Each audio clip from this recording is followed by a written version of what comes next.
நேரடியாக சொல்றேன். ஏதோ திமுகவுக்கு வந்து ஒரு அடியாள் மாதிரி செயல்படுற மாதிரி தான் இருக்கு. திமுகவை வீழ்த்த வேண்டும் என்பது பலருக்கும் ஆசையாக இருக்கலாம். விடுதலை சிறுத்தைகள் இருக்கிற வரையில் எந்த கொம்பனாலும் இந்த கூட்டணியை வீழ்த்த முடியாது.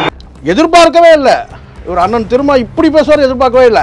நீங்க அறவேக்கர்னு சொல்லக்கூடாது சார். கட்சியினர் நீங்க யாரையும் நான் கூட சொன்னோம், ஏதோ மாற்று கட்சி தான் சொல்றாரு போல இருக்குன்னு சார். தன் சொந்த கட்சியினர் கேட்டால் நீங்க அறவேக்காரா செயல்படுறீங்கன்னு சொல்றது வந்து ஏற்றுக்கவே முடியாது. நான் வந்து திமுகவுக்கு நீங்க ஆதரவாக கூட்டணி கட்சியோட இருந்துங்க. கூட்டணின்றதுன்னு கேட்டா ஒரு உடன்படிக்கை தான் இருக்கிறது, உடன்கட்டை ஏறுறது கிடையாது. தவறுனா குற்றச்சாட்டை சொல்லணும், அதுதான் சரியான கூட்டணி தர்மம், அதுதான் வந்து நல்ல நட்புக்கு அடையாளமும். தவறு செய்தால் தவறு சுட்டி காட்டுங்க. ஆனால் நீங்கள் ராஜ விசுவாசத்தை காட்டுறது கூட தப்பு இல்லை சார். ஆனால் தன் சொந்த கட்சியில் நீங்கள் அவமானப்படுத்துறீங்க, அசிங்கப்படுத்துறீங்க, அதுதான் தப்பு. கதாநாயகன் சொல்லிட்டு விஜய் கூட விமர்சிக்கிறீங்க. ஆனால் ஏன் ஆதவர்ஜுனா விமர்சிக்க முடியல உங்களால்? இவ்வளோ ஆவேசம், இவ்வளோ கொந்தளிக்க வேண்டிய அவசியமே இல்லை. எப்போ கொந்தளிக்கணுமோ அப்போ கொந்தளிக்காம விட்டுட்டு பாஜக ஏன் பேசவில்லை? அந்த கூட்டணி இடம்பெற்றவர்கள் ஏன் பேச தயங்குகிறார்கள்? இப்போ ஒரு எதிர்மறையான கருத்து வந்து நிலவுது. என்ன கேட்டால் முழுக்க முழுக்க இவர் வந்து திமுக அரசோட அடிமையாயிட்டாரு. எப்படி வந்து நண்பராக முடியும்? இல்ல ஒன்னா காலேஜில் படிச்சவங்களா? நண்பர்னா எந்த வகையில நண்பர்? அப்போ அங்க நண்பர் நீங்க உச்சரிக்கும் போது பாத்தீங்கன்னா அங்க வந்து உங்களுக்கு வந்து பாத்தீங்கன்னா வந்து ஏதோ ஒரு தொடர்பு இருக்கு, அரசியல் ரீதியா தொடர்பு இருக்கலாம், இல்ல தனிப்பட்ட தொடர்புனால நீங்க சொல்லணும்ல. அப்போ நீங்க நேரடியா விஜய் விமர்சிக்கிறதுக்கு அச்சப்படுறதுக்கு காரணமே என்ன கேட்டா, விசிகால இருக்கிற தொண்டர்கள், இளைஞர்கள் பலவீனமானவர்கள், எப்படி வேணாலும் தாவிடுவாங்க.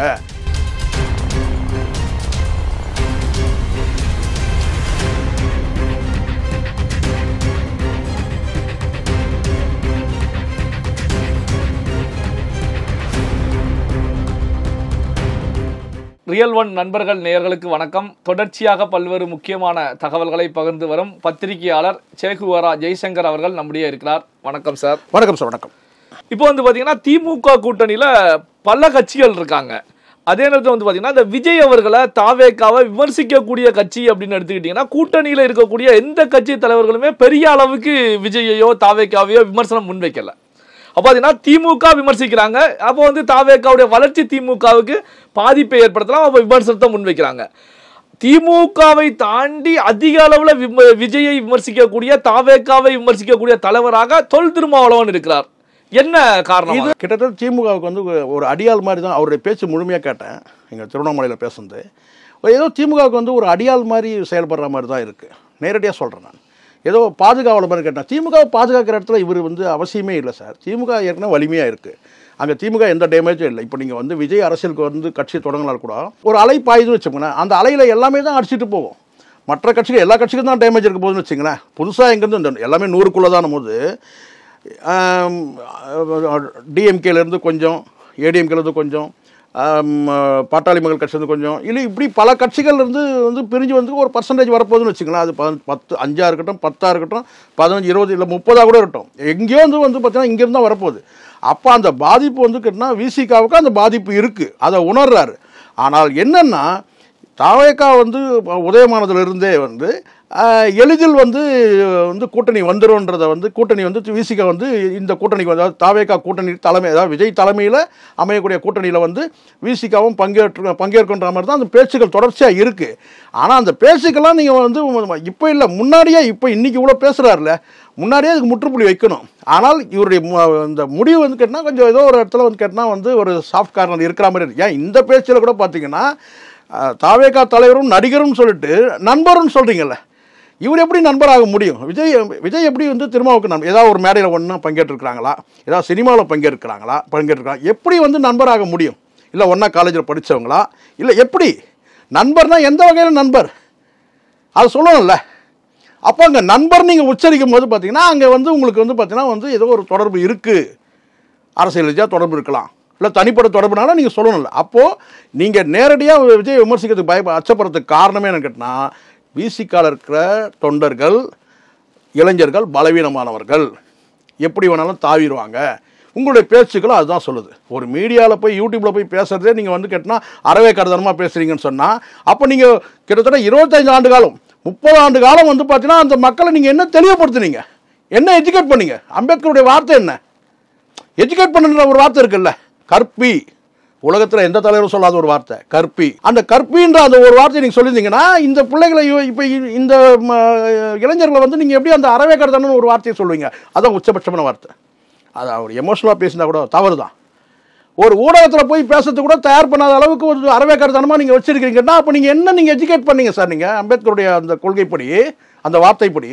இல்லை, இதில் இன்னொரு கேள்வி என்ன எழுது அப்படின்னா, ஒரு கட்சி சம்பந்தப்பட்ட விஷயம். இப்போ வந்து ஒரு கட்சி அப்படின்னா இவங்க தான் அதிகாரப்பூர்வ செய்தி தொடர்பாளர்கள், இவங்க பேசக்கூடிய தகவல்கள் கருத்துக்கள்லாம் கட்சியுடைய கருத்துக்கள் அப்படின்னு சொல்லி எல்லா கட்சியுமே அனௌன்ஸ் பண்ணியிருப்பாங்க.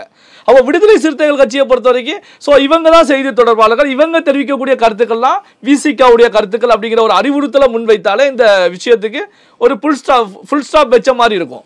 ஆனால் அதை செய்யாமல் திருமாவளவன் அவர்கள் ஒரு வீடியோ வெளியிடுறாங்க அப்படின்னா என்ன காரணமாக இருக்கும்? ஏன்னா விசிகாவில் செய்தி தொடர்பாளர்களை தாண்டி எல்லாருமே பேசிட்டு இருக்காங்களா? இதை திருமாவளவன் அவர்கள் ஏற்றுக்கலையா இல்லை ரசிக்கலையா? என்ன காரணம்? மெயின் ஸ்ட்ரீம் மீடியாவில் பேசக்கூடியது ஆலூர் ஷானவாஸ் பேசுவார், யூடியூப்பில் வந்து சங்கத்தமிழும் பேசுவார். சங்கத்தமிழோட பெரும்பாலான பேச்சுக்கள் வந்து பார்த்தீங்கன்னா டிஎம்கேக்கு அகேன்ஸ்டாக இருக்கும். நீங்கள் பார்த்தீங்கன்னா டிஎம்கே ரூலிங்க்கு அகேன்ஸ்டாக இருக்கும். ஆனால் இருக்கிற அந்த வேங்கைகள் விஷயம் எல்லா விஷயம் கேட்டால் ஒரு கட்சியின் நிலைப்பாடாக பேசுவார். அதை தாண்டி திமுக விமர்சிக்கிற மாதிரி தான், திமுக ஆட்சியும் காவல்துறை கூட விமர்சிக்கிற மாதிரி தான் அவருடைய பேச்சுக்கள், பல பேச்சுக்கள் இருக்கும். இதை நீங்கள் நேரடியாகவே நான் கேட்குறது அதுதான். என்னென்னு கேட்டால் யூடியூப்பில் பேசக்கூடியவங்க கேட்டால் ஒரு 500 பேர் பேசலை சார், 200 பேர் பேசலை, 100 பேர் பேசலை சார், 50 பேர் பேசலை சார், 10 பேர் பேசலை சார், 5 பேர். அந்த 5 பேரை கூட பார்த்தீங்கன்னா கேட்டால் எனக்கு தெரிஞ்சு கேட்டால் சங்கத்தமிழ் ஒரு ஆள் தான் பேசுவார் அவர். அப்போ இந்த இடத்துல நீங்கள் என்ன சொல்லணும்னு கேட்டிங்கன்னா, நேரடியாக அவங்கள கூப்பிட்டு நீங்கள் பேசுறது எப்படி இருக்குது? ஒரு பொதுக்கூட்டத்தில் கேட்டிங்கன்னா நீங்கள் யூடியூப்பில் போய் உட்காந்து நீங்கள் பேசாதீங்க, எனக்கு சங்கடத்தை ஏற்படுத்தா. இது எதுக்கு? அப்போ முதல்வர் மு.க. ஸ்டாலின் அவர்களை திருப்திப்படுத்துவதற்காக அப்படிலாம் சொல்லி திருப்திப்படுத்துறதுக்கு மட்டும் கிடையாது. திமுகவை எதிர்த்தால், அதாவது கேட்டால் திமுக அரசை எதிர்த்தால், அல்லது கேட்டால் முதலமைச்சரை எதிர்த்து ஏதாவது பேசினால் எந்த மாதிரியான சிக்கல்லாம் வரும்ன்றதை உணர்ந்து அது அச்சப்பட்டு தான் அந்த வார்த்தை வருது. அதுக்கு நேரடியாக சொல்லணும்னு கேட்டால் இப்போ அது சட்டமன்ற உறுப்பினர்களாக இருக்கட்டும், இல்லை கேட்டால் அங்கே நிர்வாகத்தில் இருக்கக்கூடிய நிர்வாகத்தில், அதாவது கட்சி நிர்வாகிகள் நான் சொல்கிறேன், கட்சி நிர்வாகத்தில் இருக்க பலரும் மேல் கூட கேட்டால் பலவிதமான குற்றச்சாட்டுகள் இருக்குது. இப்போ ரீசெண்டாக பாருங்கள், அவரே நீக்கியிருக்கார் கட்சியை விட்டு. என்னென்னா கள்ள நோட்டு அடிச்சாருன்னு சொல்லிட்டு கடலூரில் இருக்கிற ஒரு நிர்வாகி. இந்த மாதிரி நிர்வாகிங்கிறத தாண்டி ஒரு பொருளாளர் அப்படிங்கிற ஒரு பதவியில் இருந்துகிட்டு, அதுதான் சார் முக்கியமாக. என்னென்னா பல நிர்வாகிகள் மீது குற்றச்சாட்டுகள் இருக்கலாம், எல்லா கட்சியிலையும் அது இருக்குன்றது ஒரு விஷயம். ஆனால் இதில் கேட்டிங்கன்னா ஆட்சி அதிகாரத்தில் இருக்கிறவங்களுக்கு தான் தெரியும் எந்தெந்த நிர்வாகிகள் அந்த சம்பந்தப்பட்ட காவல் நிலையத்துக்கு தெரியும், அரசுக்கு தெரியும் என்னென்னலாம் இந்த கூட்டணி கட்சியில் இருக்கிறவங்க என்னென்னலாம் குற்றங்கள் செய்கிறாங்க, அந்த குற்றங்களுக்கு எப்படி கேட்டால் நடவடிக்கை எடுக்காமல் தவிர்க்கப்படும். இதெல்லாம் அரசுக்கிட்ட ஒரு பெரிய ஒரு ஃபைல் இருக்கும்.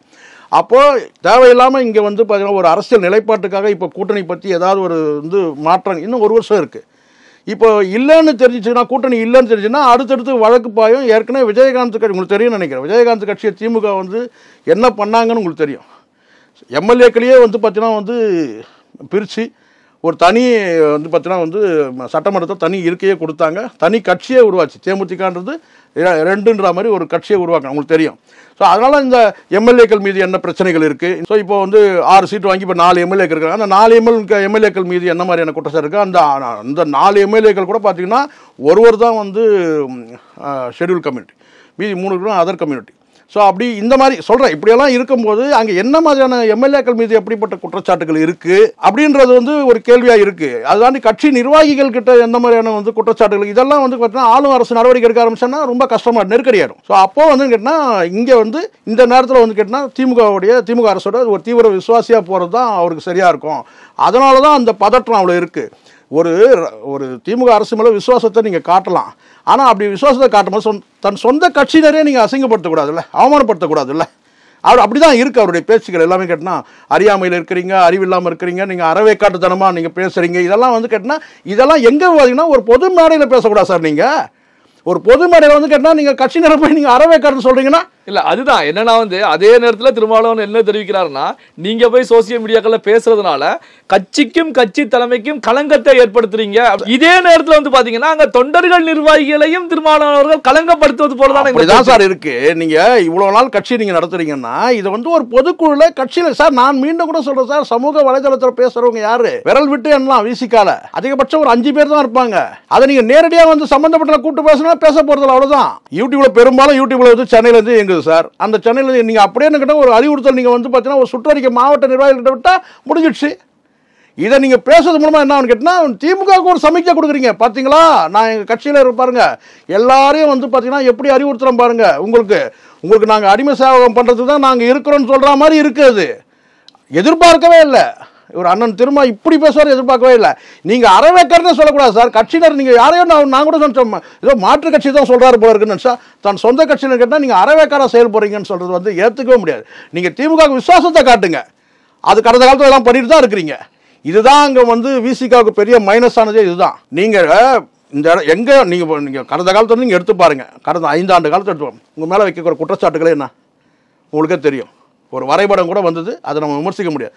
பல குற்றச்சாட்டுகள் கேட்டால் நீங்கள் திமுக வந்து இப்போ அதை வரக்கூடிய கமெண்ட், இப்போ இவர் பேசுகிறாருல்ல, இதே சோஷியல் மீடியாவில் போடுறாங்கல்ல, இதே யூடியூப்பில் போடுறாங்கல்ல, அதில் வரக்கூடிய கமெண்ட்டுகளை பாருங்கள். பெரும்பாலும் கமெண்ட் வந்து கேட்டால் இவருக்கு எதிராக இருக்குது. நான் வந்து திமுகவுக்கு நீங்கள் ஆதரவாக கூட்டணி கட்சியோட இருந்துங்க. கூட்டணின்றதுன்னு கேட்டால் ஒரு உடன்படிக்கை தான் இருக்கிற, உடன்கட்டை ஏறுறது கிடையாது. தவறுனா குற்றச்சாட்டை சொல்லணும், அதுதான் சரியான கூட்டணி தர்மம், அதுதான் வந்து நல்ல நட்புக்கு அடையாளமும். தவறு செய்தால் தவறு சுட்டி காட்டுங்க. ஆனால் நீங்கள் ராஜ விசுவாசத்தை காட்டுறது கூட தப்பு இல்லை சார். ஆனால் தன் சொந்த கட்சியில் நீங்கள் அவமானப்படுத்துறீங்க, அசிங்கப்படுத்துறீங்க, அதுதான் தப்பு. இல்லை, அதே நேரத்தில் வந்து பார்த்தீங்க அப்படின்னா இப்போ திருமாவளவன் அவர்களை பொறுத்த வரைக்கும் எதிர்கட்சிகள் வைக்கக்கூடிய விமர்சனம், இந்த 2026 தேர்தலில் விசிக வந்து திமுக கூட்டணியில் இருக்காது, வெளியேறி விடும் அப்படிங்கிற கருத்துக்களை தான் பல கட்சிகள், கட்சி தலைவர்கள் தெரிவிச்சுக்கிட்டே இருக்காங்க. என்ன காரணம் அப்படின்னா, திமுக ஆட்சி காலத்தில் சமுதாய மக்களுக்கு ஏற்பட்ட பாதிப்புகள் வந்து சரி செய்யப்படலை, நீதி கிடைக்கல. ஸோ இது வந்து விசிகாவுக்கு மக்கள் மத்தியில் ஒரு அதிருப்தியை உருவாக்கியிருக்கு. அப்போ விசிக இதில் தொடராது அப்படிங்கிற கருத்துக்களை முன்வைக்கிறாங்க. இப்படியான ஒரு சூழ்நிலையில தான் அப்போ திருமாவளவன் அவர்களை பொறுத்த வரைக்கும் கட்சியை விட்டு விசிக வெளியே சென்று விடும் அப்படிங்கிற ஒரு அதிருப்தி அல்லது வந்து ஒரு சந்தேகம் திமுகவுக்கு ஏற்பட்டிருக்கிறது. அதை சரி கட்டுவதற்காக தான் இது போன்ற ஒரு வீடியோவா. இது எதுக்காகனா, இவர் திரும்ப என்ன பண்றாருன்னா, கட்சியோட நிர்வாகிகள், அடிமட்ட தொண்டர்கள். இப்போ இவர் பேசுறது கட்சியோட நிர்வாகிகள்கிட்ட பேசுகிறோம், நல்லா கவனிங்க. கட்சியோட நிர்வாகிகள்கிட்ட பேசவில்லை. கட்சியோட நிர்வாகிகள்லாம் முதல் கட்ட வரிசையில் இருக்கிறாங்க. இவங்கள்ட்ட பேசணும்னு கேட்டால் ஒரு பொதுக்குழு கூட்டி கூட அவர் பேசிடலாம். ஆனால் இவர் கொடுக்குற சமிக்ஞை எல்லாமே என்னென்னு கேட்டிங்கன்னா வந்து கட்சியோட தொண்டர்கள். அப்போது தொண்டர்கள் வெளியேறிடக்கூடாதுன்னு நினைக்கிறார். தொண்டர்கள் வெளியேறி இன்னைக்கு வந்து இளைஞர்களை தங்கள் பக்கம் ஈர்க்கிறதுக்காக 2 கட்சிகள் முட்டி மோதுது. ஒரு பக்கம் வந்து கட்டினா டிஎம்கே, அவங்ககிட்ட இருக்க இளைஞர்களும் தக்க வச்சுக்கணும், புதிய இளைஞர்களும் இழுக்கணும். அதுக்கான வேலைகள் செய்கிறாங்க. எனக்கு ஆதாரப்பூர்வமாக சொல்ல முடியும். பல மாவட்ட செயலாளர்கிட்ட வந்து ஒரு அறிக்கையை கொடுத்து அவங்க வந்து கேட்டால் இளைஞர்கள் வந்து கட்சியில் கொண்டு வந்து சேர்க்குற அந்த வேலையை செஞ்சுட்ருக்கிறாங்க ஒரு பக்கம். இன்னொரு பக்கம் தன்னெழுச்சியாக வந்து கேட்டால் விஜய்கிட்ட தாவே கத்தம் வந்து தலைமையில் வந்து தன்னெழுச்சியாக வந்து பார்த்தீங்கன்னா வந்து இளைஞர்கள் வந்து சேர்றாங்க. இப்போ இந்த சூழ்நிலையில் கேட்டால் தன் கையில் வந்து தன்னுடைய கட்சியில் இருக்க இளைஞர்கள் வந்து திசை மாறி போயிடக்கூடாது. ஏன்னா ஆதவர்ஜனுடைய பேச்சுக்கள் வந்து அப்படி இருக்குது. அதாவது கேட்டால் இவர் வந்து கேட்டால் செயலிழந்த தலைவர் சார். இன்னொருத்தர் வந்து கட்சியை வந்து கபலீகரம் பண்ணுறாங்க, மதிமுக வைகோ மாதிரி உங்களை ஆக்கிட்டாங்கன்னு சொல்கிறதே அது ஒரு டீக்ரேட் தானே, உங்களை கீழமைப்படுத்துறது தானே. அப்போ நீங்கள் யாருக்கு பதில் சொல்லணும்? தாவேகாவுக்கு பதில் சொல்லணும், வந்து ஆதவர்ஜனாவுக்கு பதில் சொல்லணும். ஆனால் ஆதவர்ஜனா பேரை கூட குறிப்பிட முடியல. கதாநாயகன் சொல்லிட்டு விஜய் கூட விமர்சிக்கிறீங்க. ஆனால் ஏன் ஆதவர்ஜனா விமர்சிக்க முடியல உங்களால்? ஆதவர்ஜனா யாரும் விமர்சனம் பண்ணிடக்கூடாதுன்றதுக்காக தான் ஒரு வேளை வந்து யூடியூப்பில் போயிட்டு வந்து கேட்டால் நீங்கள் யாரும் பேசாதீங்கன்னு சொல்கிறாரான்னு இவ்வளோ நாள் சொல்லாத திரும்ப இப்போ எதுக்கு சொல்கிறாரு? இத்தனை நாட்கள் சொல்லியிருக்கணும்ல, இத்தனை நாட்கள் சொல்லவே இல்லை. ஆனால் இப்போ வந்து ஆதவர்ஜனா கிட்டேருந்து இப்படி ஒரு அறிக்கை வந்த பிறகு நான் கேட்டால் நீங்கள் யாரும் யூடியூப்பில் போய் பேசாதீங்கன்னு சொல்கிறது கேட்டால், இதன் மூலமாக நான் கேட்டால் இளைஞர்கள் வந்து பார்த்தீங்கன்னா என்கிட்ட தான் இருக்கிறாங்கன்றத திமுகவுக்கு உணர்த்துறாரா ஒரு வேளை? அப்படி ஒரு கேள்வி இருக்குது. இன்னொரு பக்கம் இளைஞர்கள் யாரும் நீங்கள் வந்து பார்த்தீங்கன்னா விஜய் பக்கம் போயிடாதீங்கன்னு சொல்கிறாரா? அப்படியான ஒரு கேள்வி தான் இருக்குது. தடுமாற்றம், ரொம்பவும் தடுமாறுறாரு. இவ்வளோ ஆவேசம், இவ்வளோ கொந்தளிக்க வேண்டிய அவசியமே இல்லை. எப்போ கொந்தளிக்கணுமோ அப்போ கொந்தளிக்காமல் விட்டுட்டு இப்போ ஒரு எதிர்மறையான கருத்து வந்து நிலவுது. என்ன கேட்டால் முழுக்க முழுக்க இவர் வந்து திமுக அரசோட அடிமையாயிட்டார். இது நான் சொல்லலை, அவருடைய கட்சியினர்னே சொல்கிறாங்க. அப்படின்னு பல நீங்கள் வந்து யூடியூப்பில் போய் பார்த்தாலே தெரியும். அதனால தான் யூடியூப் மேலே ஒரு வெறுப்பு வந்துச்சு அவருக்கு. ஏன்னா யூடியூப்பில் தான் கடுமையான விமர்சனம். இப்போ மெயின் ஸ்ட்ரீம் மீடியாவில் வந்து முகம் பார்ப்பாங்க சார், மெயின் ஸ்ட்ரீம் மீடியா முகம் பார்ப்பாங்க. இப்போ அங்கெல்லாம் பேச முடியாது அங்கே. அப்போது நான் கேட்குறேன், நான் ஒரு வார்த்தை இப்போ தவிர்க்க முடியாமல் கேட்குறேன். இப்போது வந்து பாண்டேவுக்கு வந்து கேட்டால் அம்பேத்கர் சுடர் விருது கொடுத்தாங்க.